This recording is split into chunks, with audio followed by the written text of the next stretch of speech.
As you know, there is an increasing trend of condominium homeowners turning to interior designers to further personalize and beautify their condo space. Shanshan looked far and wide and found my Reno diary to turn their home into an intimate yet functional space for their comfort.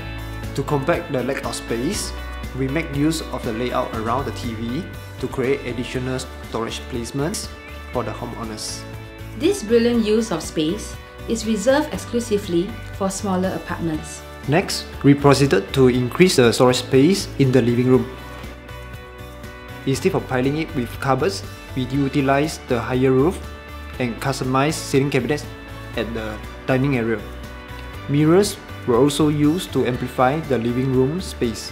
The type of lighting being decided for use in a space must match the room's function and the style that characterizes its interior decor.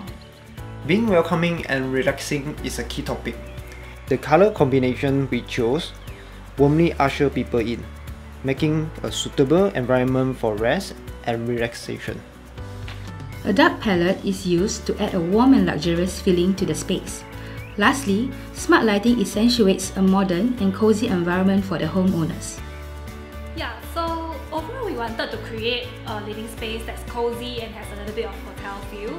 At the same time, we have a lot of personal things to store, so we wanted to have a lot of storage space. And Kim overcame that problem by coming up with cabinet storage in the living area. As you can see, the TV feature wall as well as our master bedroom. So overall, we are very happy with the outcome, and I think Kim did a great job.